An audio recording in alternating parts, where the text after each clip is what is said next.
The youngest person to receive the Nobel Peace Prize was Martin Luther King Jr. He received this award for his work to end racial segregation and racial discrimination through civil disobedience and other nonviolent means. Not only was he a civil rights activist, he was an American clergyman and a leader in the African American civil rights movement. Today, he is referenced as a human rights icon. King fought in what he believed in. He was a powerful, opinionated man who always did what he thought was right. He was full of ideas and planned things out very carefully. He first gained national prominence by advocating passive resistance to segregation and leading a year-long boycott against the segregated bus lines in Montgomery, Alabama. He set up many boycotts, marches, and demonstrations for African American rights. He also created and was involved in many groups, conferences, and other nonviolent protests. King was a wonderful man who did many great things in his life. Martin Luther King believed there was a future where blacks and whites, among others, would coexist as equals. He delivered his I Have a Dream speech on August 28, 1963, from the steps of the Lincoln Memorial during the March on Washington for Jobs and Freedom. His idea of a great future was where kids would grow up and not be judged by the color of their skin, but the content of their character.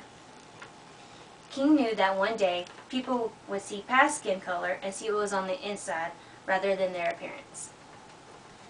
On December 1, 1955, Rosa Parks was arrested for refusing to give up her bus seat.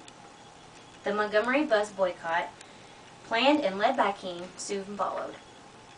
The boycott lasted for 385 days, and the situation became so tense that King's house was bombed. King was arrested during this campaign, which ended with the United States District Court ruling in Browder v. Gale that ended racial segregation on all Montgomery public buses.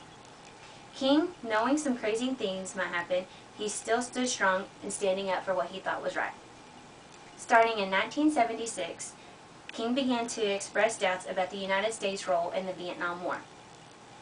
In an April 4, 1967 appearance at the New York City Riverside Church, King delivered a speech titled Beyond Vietnam.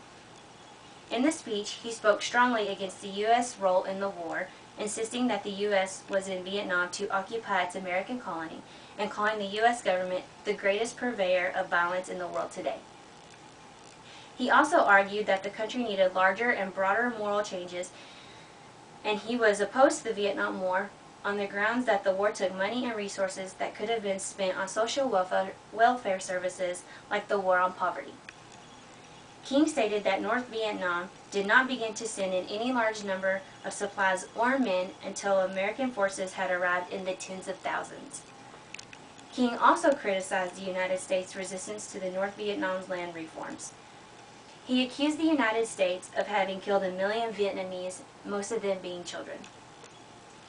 The speech was a reflection of King's evolving political advocacy in his later years, which paralleled the teachings of the progressive Highlander Research and Education Center with whom King was affiliated. In 1968, King and the Southern Christian Leadership Conference organized the Poor People's Campaign to address issues of economic justice. The campaign culminated in a march on Washington, D.C., demanding economic aid to the poorest communities in the United States.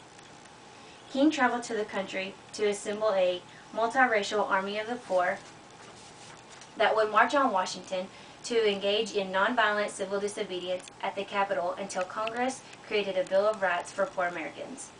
Throughout his participation in the civil rights movement, King was criticized by many groups.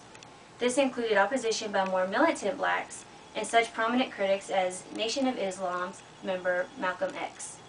King and the SCLC called the government to invest in rebuilding America's cities.